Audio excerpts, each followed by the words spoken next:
He is one of the most famous men on the planet. Probably after the Queen, Harry is the second most popular royal act, if you like. He's the member of the royal family that most people would say, I'd like to have a drink with him. A young royal who has stood out from the rest of the family.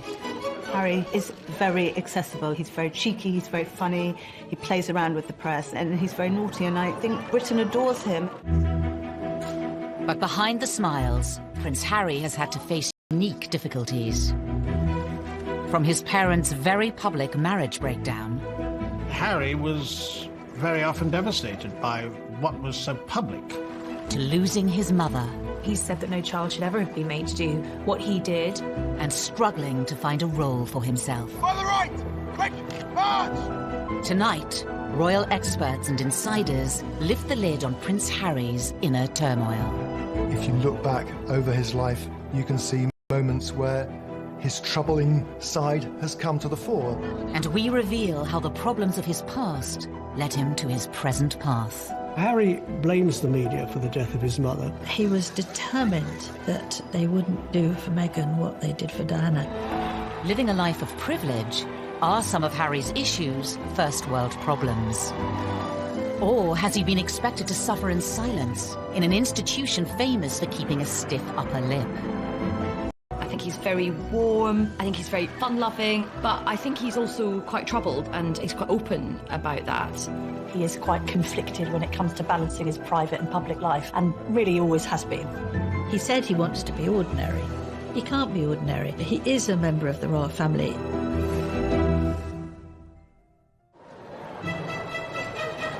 The 15th of September, 1984.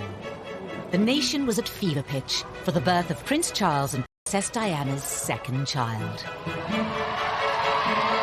Britain loves the birth of a royal baby. Charles and Diana were hugely popular, and everybody wanted to see whether they were going to have a little girl or a little boy. Crowds were gathering outside the hospital, outside the gates of Buckingham Palace, and they wanted to see who was going to be on the tea towel. The guy was christened in this. Looks remarkably well displayed. From the beginning, the spotlight was on the young Prince Harry. For Diana to have another child in fairly swift succession was, of course, joyous. And then when the child grew up and had ginger hair, and I think even from an early age was being quite cheeky with photographers and seemed to be quite contrasted to William in his temperament, there was, of course, excitement about him. When it comes to dealing with the press, Hung out at the press totally endeared him to the public, because people thought, here is a royal who not one of the sort of stuffed shirt automatons. Here's a royal who seems to have a lot of personality, even as a little child. Some labelled it as cheeky, some as rude. Most people thought it was delightful. It was quite endearing when he was a young boy, really came to colour the way his views of the press were shaped. Harry's role in the royal family wasn't just a brother for William and another son for Charles and Diana. On paper, Prince Harry's start in life was incredibly privileged, incredibly lucky, but actually in reality, being born as the younger brother of the future King of England is a very difficult position to be born into. Of course, they're known rather unkindly as the spare. I think being the spare to the heir is a role that inherently has problems attached with it. You know, if you look at the heir, if you look at Prince William, his role has always been defined. What he's going to do has always been clearly outlined. Harry, like spares historically in the royal family, has had to find a role for himself. To some, Prince Harry grew up in the shadow of a brother destined for the throne. He was always less than his brother. The late Queen Mother used to invite Prince William over for tea and talk to him about his future, and not invite Prince Harry. The Queen Mother always made sure that Prince William was seated in a prominent seat next to her, and Harry never was. Diana would take the two boys to Highgrove in Gloucestershire. And on this particular occasion, Diana was driving. I was sat in the front, William and Harry in the back. You know, they clearly got off to a bad start because they were both arguing before we even left. Harry out of nowhere just said, William, you know, one day you'll be king. I won't. It doesn't matter. Therefore, I can do what I like. You can take that comment two ways. It can indicate envy, if you like, that William's got this great future as king, but also there's an element of, I'm free. I'm going to be able to choose my own role in life. While the young princes may have been aware of their unequal positions, their parents were determined to raise them the same way. Diana was very conscious that she wanted the palace to treat the boys equally and to give Harry as many opportunities that were afforded to William. You know, Diana was very fair about how she treated them. There were no favourites, as I saw it. Prince Charles shared Diana's concerns about making sure the boys shared things in their early years, but certainly other more senior members of the family privately would say, well, this is nonsense. I mean, William is the future. All our efforts must go into educating William. It was William who the Queen would invite for lessons in kingship, if you like, when he was at Eton and she was at Windsor Castle. But while Charles and Diana tried hard to keep their sons happy, their own relationship faltered. That with regret, the Prince and Princess of Wales have decided to separate. Harry had many problems that many people in the West have all the time in growing up in a broken home. But his broken home was exposed on a most extraordinary scale. The entire planet tuned in to learn every detail about the Charles and Diana separation and divorce, and inevitably the focus on Harry and William followed. Harry was very often devastated by what was so public. He couldn't understand why his mother would wish to be so public with so much of her life.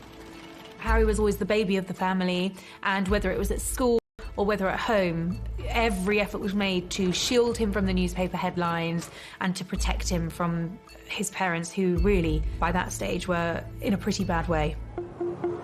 The War of the Waleses saw Charles and Diana's separation and divorce play out on the front pages and to TV audiences of millions.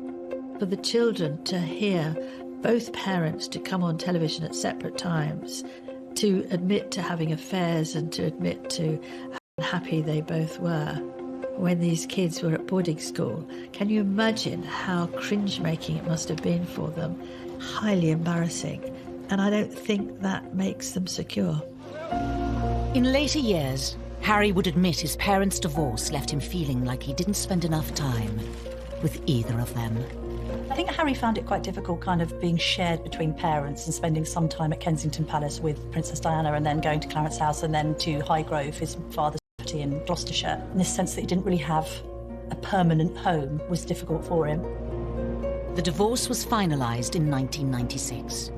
A year later came a far bigger blow for the royals, and especially for Harry, at the age of just 12. We have reports from Paris that Diana, Princess of Wales, has been killed in a car accident. Harry really did feel the loss of his mother. Being the youngest, he was, as much as William was close to his mother, he was probably a little bit closer.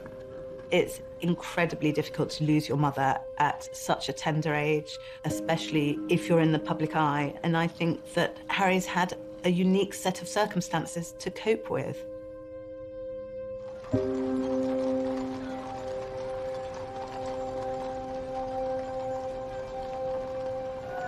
Less than a week after Diana died, her funeral was watched around the world by around 2.5 billion people. I don't think anyone will ever forget the sight of Harry walking behind his mother's coffin, so small, so young, so grief-stricken. But this is part of it's been very difficult for him. There's a mantra within the royal circles that you do not wear private grief on a public sleeve. And they were incredibly brave in the way they presented themselves. All around them, people were caterwauling, weeping, wailing, and anybody hearing that would break down. But no, they didn't. Which was actually very selfish of most people, because somewhere in amongst all that national outpouring of grief, the private grief of the boys got lost. Ever since Diana's death, Harry has been in no doubt about who he blames for the tragedy. I think it was inevitable that Harry blamed the press for the death of his mother. In fact, it was much more grey. There were a lot of photographers outside the Ritz Hotel, but both Diana and Dodi chose to go out that evening. Being part of this family in this role, in this job, every single time I see a camera, every single time I hear a click, every single time I see a flash, it takes me straight back. So in that respect, it's the worst reminder of her life as opposed to the best. For 2 decades, Harry said very little about losing his mother. But in recent years, he has lifted the lid on the emotional turmoil he's been experiencing. He's said that no child should ever have been made to do what he did. The experience of that, the trauma of losing his mother, has culminated in years of personal crises for the prince, something that he's struggled with in adulthood. And I think, having spoken so openly and courageously about the impact that losing his mother had on him, we now do have some understanding on just how much that has shaped him. Harry revealed he had been seeing a mental health professional to help him with his grief. It was a big surprise when Harry came out and said he'd had these mental welfare problems, the fact that he'd sought help, treatment.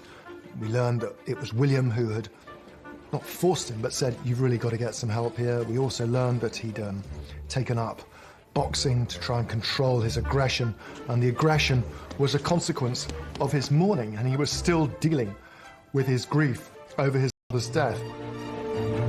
But it would take nearly 2 decades for Harry to seek help. In the years after Diana's death, the young prince would deal with his troubles in a very different way. The sadness and the grief would make him behave in a very inappropriate way.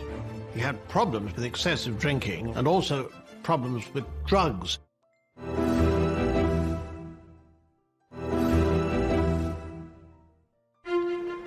By the early 2000s, Prince Harry was privately mourning the loss of his mother. Prince Harry told me that for years he buried his head in the sand, and he did this from quite an early age. But in public, he was gaining a reputation. The party prince, the playboy prince, the hard-drinking prince. The first time I ever met Prince Harry, he was at a nightclub. It was the year of his A-levels. He was meant to be at home revising, and he was at the Kensington Roof Gardens, knocking back vodka shots, smoking Marlboro Lights, surrounded by a group of gorgeous blondes. That was Prince Harry. Harry's wilder side had emerged even before reaching his A-levels. A newspaper had been passed details about Harry drinking, being involved in lock-ins in local pubs, and smoking cannabis on occasions too. You can really understand how a lonely, privileged, unhappy prince would end up drinking and smoking and taking cannabis to fill those hours and to hang out with people who he thought really liked or even loved him. 16-year-old Harry was made to visit a drug rehabilitation clinic by Prince Charles to educate him on what could happen if he didn't change his ways. But just a few years later, it wasn't country pubs Harry was visiting. There had been a series of photographs of Prince Harry falling out of nightclubs late at night with various girls and all the rest of it. He was clearly in party mode. In 2004, Harry had an altercation with a photographer while leaving a West End nightclub. There are two sides to that story. On one hand, the photographer saying that Harry lunged at him, possibly after a few beers, and the palace saying that the photographer had knocked him with his camera. Was this kind of behaviour just part of growing up, or did his troubles run deeper? Harry's naughtiness was sometimes just boyish, but other times was really a symptom of his deep grief. It was outlets for his despair, I think. Everything he did was always going to be examined with microscopic detail. He couldn't, in other words, get away with the kind of things that many of his teenage friends could. It was obviously also storing up that sense of resentment that Harry came to have against the media. No one's making judgments, you're just being reported. And actually, some of this has helped to fuel your popularity. People love a royal rebel at the end of the day. Regardless of public opinion, Harry has been open about his feelings towards the media. He admitted to reading coverage about himself when he turned 21. They still upset me and I still read them.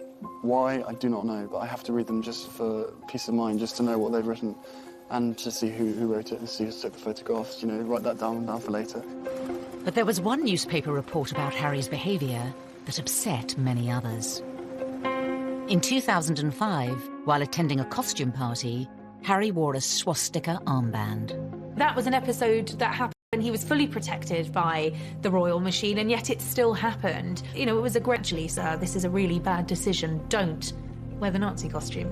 I thought it was actually quite unfair at the time, and I still think it was quite unfair. It was clearly not a political statement. It was clearly a stupid teenager doing a very stupid thing, thinking it was funny. Harry apologised for it. He said it was something that he regretted. It happened on the eve of him joining Sandhurst. The Royal Military Academy, Sandhurst. In May 2005, Harry spent nearly a year here, training to be an officer cadet in the army. Something he'd wanted for a long time. One of the things that we saw very much with Harry growing up was the fact that he absolutely adored the military. I remember him as a 5-year-old strutting up and down the road at Kensington Palace in army fatigues. Harry excelled in his training and was commissioned as an army officer in April 2006. I think Harry found purpose in the army. I think he found safety in the army, ironically, because of course it wasn't safe, but I think he found emotional safety in the army. The army allowed Harry to feel normal. That's what he wanted. It's completely normal. It's as normal as it's going to get. I'm one of the guys. I don't get treated any differently. Even though Harry felt normal in the army, the rest of the world couldn't forget he was a royal. And that brought problems. When he was told he couldn't serve on the front line, he was absolutely furious and wanted to be treated like any other soldier. I have decided today that Prince Harry will not deploy as a troop leader with his squadron. There was a U-turn on a decision to deploy Harry to Iraq in 2007 over safety fears. I joined the army unless I thought I was going to. Simple as that. If they said no, you can't go front line, then I wouldn't drag my sorry ass through Sandhurst, and I wouldn't be where I am now, because the last thing I want to do is have my soldiers sent away to Iraq or wherever like that, and for me to be held back home twiddling my thumbs thinking, well, what about David, what about Derek? At that time, everyone else was going to Iraq, and he felt he should too, and it was enormously frustrating for him. Eventually, Harry was allowed to serve in combat zones. In 2008, it was revealed that he had been deployed to Afghanistan. The day he flew out, he was ecstatic, really. He said that being in theatre in Afghanistan, you know, something that most people would find frankly terrifying, was as normal as he was ever going to get, and he loved it for that reason. But his time on active duty was short-lived. A media blackout was imposed on Harry's posting for his protection until an Australian magazine revealed where he was, and he was forced to leave. He'd had his opportunity in Afghanistan cut short. He could see which way the wind was blowing. It was unlikely he'd get another retraining to become a very competent Apache helicopter pilot, and this allowed him to have a second bite at the cherry and to go back out there. On his second deployment, the media were allowed much more access to Harry. Not that he was happy about it. And so what do you think the public perception of Harry is? I don't know, it fluctuates. It depends on what the media want to write, I suppose. I mean, you know, I'm out here doing a job and I really enjoy it. I never wanted you guys to be out, but there was an agreement made to invite you out on the deal that the media didn't speculate before my deployment. That's the only reason you guys are out here. Harry may not have wanted the cameras there, but it did give the world a chance to see him in his element. If you speak to anybody in the military, they will always say he was absolutely fantastic. Being dragged away from my guys, I think it was all done, it wasn't done in the wrong way, but it was just...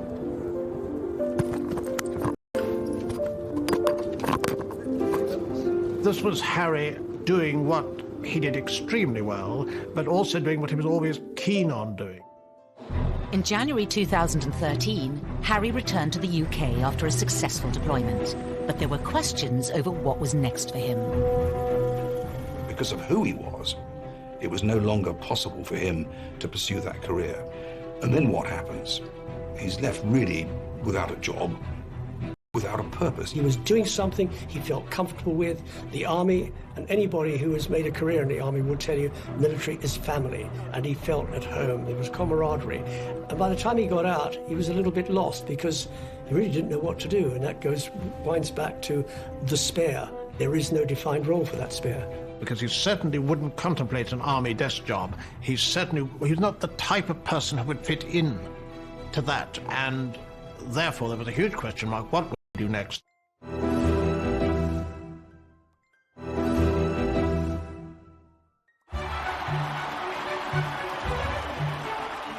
In April 2011, the world watched as the future king of the United Kingdom married his queen. Best man Prince Harry was by his brother's side as William officially settled down. Roger, if you can call 20 seconds and I request stairs and as low as possible. But in between his army tours, was Harry ready for the same thing? They're still talking to me. Or did he still have some growing up to do? The Americans arrived, all is well in the Empire. It didn't seem then that he was yet quite ready to settle down. Oh, there it is. Yes, Harry was a prince, but he was... 2012 was, of course, Harry let loose in Las Vegas. In a Las Vegas hotel, however, it is most unwise to play strip pool. According to the advertisement, what goes on here stays here. In Harry's case, it certainly didn't. Once again, Harry was front-page news for all the wrong reasons. For some, it was Harry the lovable rogue. The tabloids ran the images of him basically stark naked, covering his crown jewels, I think. There was no wrongdoing there. It was a bit of harmless fun. And what's been interesting about Harry is actually quite a few of these episodes have endeared him to the public even more.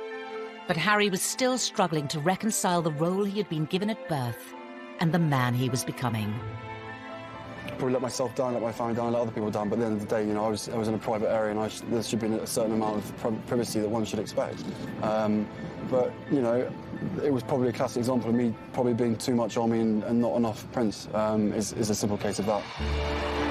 After Harry's second tour of Afghanistan, he found a way to combine being a prince with his passion for the military. Your stories move, inspire and humble us. You prove that anything is possible if you have the will. Welcome to the Games. Welcome to Invictus. He founded Invictus Games, helping disabled and wounded men and women from the services. Invictus was also a way for Harry to address his own troubles, as Angela Levin discovered when she interviewed the prince. I said, well, my first question, Your Highness, is that I've seen you on so many occasions with people who are damaged, with young teenagers, ex-servicemen and women, and you are completely brilliant with them. You know what to say and the way to say it. And I wondered whether you were using these occasions to also help yourself with your own mental health issues. Absolute silence, and I thought, help, I'm going to be thrown out. Seemed like ages, and then he said, that's a really big question. Silence. And he said, you're right, of course. He felt that he was helping others who were probably suffering the same as he was, because those in the Invictus Games, they're also suffering. This was Harry's way, undoubtedly, of continuing links with the military, which he wouldn't do from a desk job, but wanted to do in the wider world, following his mother's footsteps as well for charitable activities. Harry had created an outlet that gave him a purpose and allowed him to help others. But what about his private life? His relationship with his brother was always close. Every year, he is the one person on this earth who I can actually really, you know, we can talk about anything and we understand each other and we give each other support and everything. They were two peas in a pod. They looked out for each other. We're brothers, not lovers. Right? There's a difference. It's a bit weird. For some, Harry gaining a sister-in-law highlighted the need for him to move on and find his own partner. Inevitably, there was sort of a little bit of gentle mockery about him as a sort of the third person in the marriage of William and Kate on this occasion, of course, because they were so close, they did things together.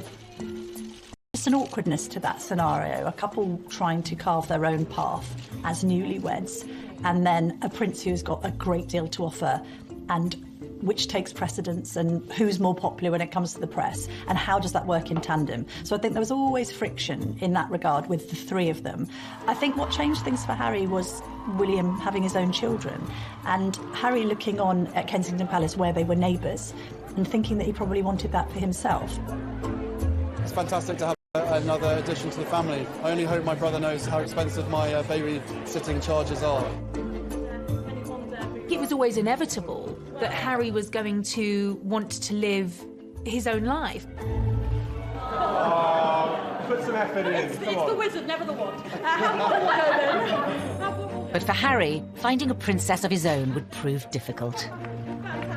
The first love, Chelsea Davy, the girl that he met in South Africa, fell head over heels in love with. She had 8 years to look into the goldfish bowl of royalty and to realise absolutely this wasn't the life for her. He lost Chelsea because she didn't like to be in the spotlight.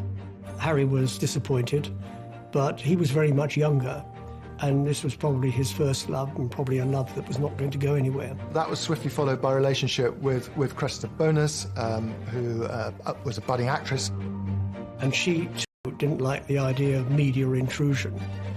Media's got a knack of destroying relationships, and she didn't like media intrusion and really did want to pursue her acting career, and she walked away. For years, Harry was troubled by his position and the scrutiny that came with it, which would scare women away. And it's quite sad when he's one of the world's most eligible bachelors, and at the same time not seeming to be able to find somebody who will take on the job of being in the public eye. There is this sense that they loved him but didn't love the idea of being royal. Then Meghan Markle entered Harry's life, offering him a genuine chance at happiness. 2017, at the Invictus Games in Toronto. Meghan was different in many ways. She had a degree of fame and had lived through that herself. She was incredibly accomplished as a public performer, as an actress. It gave her great confidence. She seemed incredibly secure in herself, and she was that much older than these girls that had gone before. She'd also, of course, been married, which added an entirely different layer to the relationship. Good grief, you know, Prince Harry is punching above his weight here. There's this amazingly glamorous American actress. When I walked into that room and saw her, and there she was sitting there, I was like, OK, well, I'm going to have to up my game. It was almost as if she was a ready-made royal, and therefore a perfect fit for him. In this strong, striking, confident woman, there was actually someone who was very capable of handling the pressure and the scrutiny of being in the public eye. That was something that neither of his two girlfriends had been willing to take on. But the scrutiny would soon affect Prince Harry and his new girlfriend. He issued an unprecedented statement saying, Meghan Markle has been subject to a wave of abuse and harassment. I did not have any understanding of just what it would be like. I don't think either of us did that. We both said that, even though we knew that it would be. Yeah, I tried to warn you as much as possible, but I think both of us were totally surprised by the reaction after the first 5-6 months when we had to ourselves. You could see that the old thorny issue of Harry's relationship with the press was raising its head again. Quite a lot of the press was very, very charged about her background, headlines like kind of straight out of Compton and all of this kind of thing. There was quite an unpleasant tinge to it. There has been some very negative publicity given, and some of it marginally racist, which is unacceptable. Not everything that was troubling Prince Harry was in print or written by journalists. Horrible, horrible stuff on social media, and I'm sure they weren't scrolling through it all the time, but you will see this stuff. You know, they're modern young royals. Of course they're going to be on social media. This time, though, the relationship survived. Harry asked Meghan to marry him. What were we doing? Just roasting chicken and Trying to roast chicken. Trying to roast a chicken. And it was just an amazing surprise. It was so sweet and natural and very romantic. He got on one knee.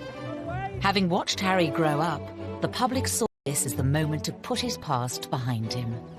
They wanted Harry to be happy. They adored Harry, and they wanted him to be for Harry, and it all came back to the little boy at his mother's funeral, and then later his heartbreaking confessions about how upset he'd been and how he'd struggled with demons for years, coming to terms with the grief of the loss of his mother.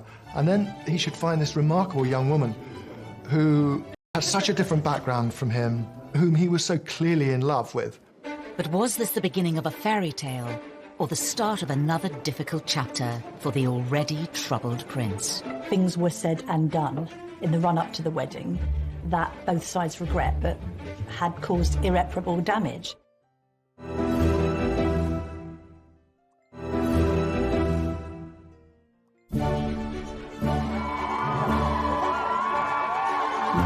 19th of May 2018, all eyes were on St George's Chapel in Windsor. The wedding day was wonderful. Meghan looked beautiful in her dress. Harry couldn't have looked happier. The ceremony itself was so vibrant, it was so new, it was so different, it was so unique to the two of them. And I think it was the start of something very, very happy and very, very special. Nobody can deny that the wedding day itself was sparkling. It was magic. It was like Disneyland. But not long after, Harry was once again facing familiar troubles with the press. The wheels started to come off amid suggestions that the couple had been a bit difficult over the planning of the wedding, and that demands were being made that perhaps weren't quite in proportion with their place in the royal pecking order. He said before the wedding, what Meghan wants, Meghan gets. And I think he defers to her a great deal. She's a very confident, articulate woman who's done very well for herself. But I think she has no idea of the sense of duty, which is understandable because she's never been a member of the royal family. But she won't be confined by protocol. The level of perceived criticism against Meghan is something many say has had a profound effect on Harry. He saw echoes of what had happened with his own mother and thought, I'm going to speak out about it. And I know a lot of the press were very, very angry about this. Lots of people were saying, how dare he have the temerity to break this code, that you would never, ever complain. But unlike other members of his family, Harry has not always observed the royal code of silence. After the birth of his and Meghan's son, Archie, he became even more defiant. I will always protect my family, and now I have a family to protect. Everything that she went through and what happened to her is incredibly raw every single day. And if anybody else knew what I knew, be it a father, be it a husband, be it anyone, you'd probably be doing exactly what I'm doing as well. I think Harry fears that there will be parallels between his own relationship and that of his mother, and he's very keen to protect Meghan and Archie. I mean, I have the two best guys in the world, so I'm really happy. Harry is so protective of Meghan because of his mother and this idea that he doesn't want any other woman in his life going through what Diana went through. The trouble is with that is he has rewritten history somewhat, because although there was undoubtedly a hounding of Diana, there was also a manipulation of the press. In the eyes of some, criticising the press for criticising them hasn't always been warranted. Meghan flew to New York for a baby shower. Now, nothing wrong with going to a baby shower. That's what Americans do. We don't do it so often in the UK. But she flew over a private jet. What's wrong with a commercial jet? They went to Ibiza and the south of France in private jets. What's wrong with commercial flights? And that's where they were getting criticised, because they'd been preaching climate change, they'd been preaching the environment, they'd been preaching global warming and doing all the things that they shouldn't be doing. Everybody deserves a critical word written about them. Nobody should be above reproach. The press accused them of hypocrisy, and there's no question also that they weren't, it seemed, listening to advice or paying much attention to precedent. All of this made the atmosphere very unhappy. While the press levelled criticism in public, behind palace walls, Harry was allegedly facing troubles of a much more private nature. One of the things that unquestionably adversely affected the relations between Harry and William, who were so close for so many years, was a series of rumours after the wedding. William expressed doubts to Harry as to whether or not he was too quick in being engaged to Meghan. There was a brotherly discussion, which I think was voiced out of concern from William, but was misinterpreted as a lack of support. Things were said and done in the run-up to the wedding that both sides regret, but had caused irreparable damage.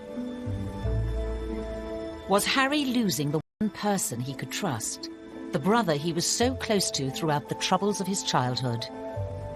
There are also clearly unresolved issues and a distance between the two brothers that has never been there before. In 2019, the brothers split their royal households. And later in the year, Harry even addressed the rumours of a rift. Inevitably, stuff happens, but look, we're brothers. You know, we don't see each other as much as we used to because we're so busy. But you know, I love him dearly, and you know, the majority of the stuff is created out of nothing. But you know, it's just, as I said, as brothers, you know, you have good days, you have bad days. The writing was on the wall. It was, in effect, a declaration of independence. The Duke and Duchess of Sussex have announced that they are carving out what they call a new role for themselves. They intend to step back as senior members of the royal family and work to become financially independent. In January of 2020, Harry and Meghan announced they would be stepping down as working royals. Prince Harry and Meghan had been out in Canada over Christmas trying to work out how they wanted to proceed into the future. I think Meghan and Harry decided to step down as working royals because they felt that they were being constrained by the palace system. Once Meghan and I were married, we were excited, we were hopeful, and we were here to serve. For those reasons, it brings me great sadness that it has come to this. This is unprecedented. It is an abdication in all but name. It's pretty seismic for the House of Windsor. There was a sense of being hurried about it, and I don't think the Queen, for one, was quite ready for it to come out as it did. After negotiations with the Queen, it was decided Harry and Meghan would lose the title Royal Highness. They would no longer receive royal funds. The official departure date was set for the end of March. But it seemed Prince Harry was keen for the new chapter of his life to begin. Before giving a speech in Edinburgh, Ayesha Hazarika was the first person to introduce the new, titleless Harry to the world. I met him, and what happened was I was going into the room and I was very unsure about what to call him. I mean, his advisor just said, look, just call him Harry. Just call him Harry. And he's made it clear that we are all just to call him Harry. So, ladies and gentlemen, please give a big, warm Scottish welcome to Harry. I turned him from a prince into a commoner. I have that effect on people. But it was actually very fitting because this was him ending one period of his life and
giấy hiên nhà lắng nghe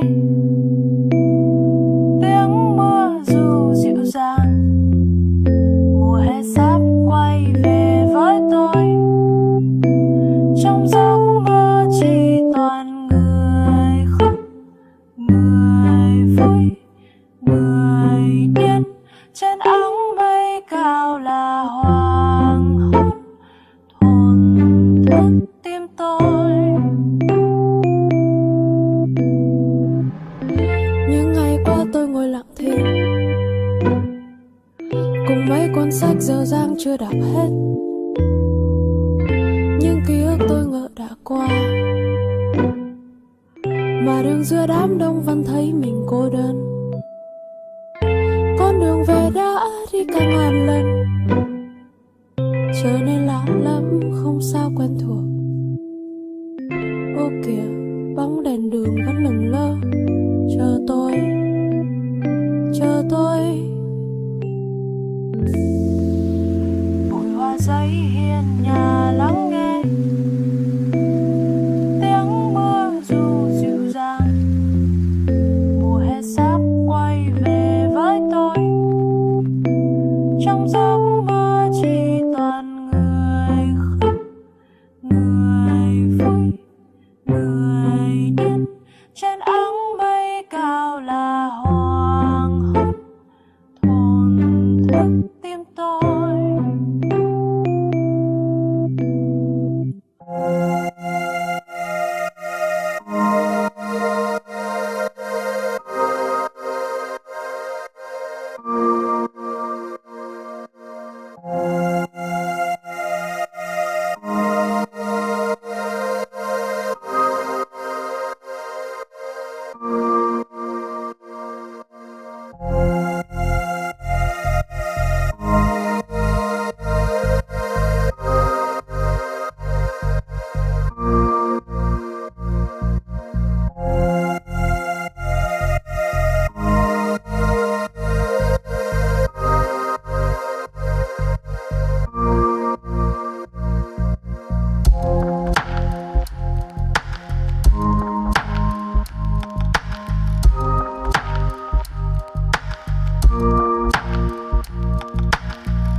bề sầu lo nhiều lúc ước mơ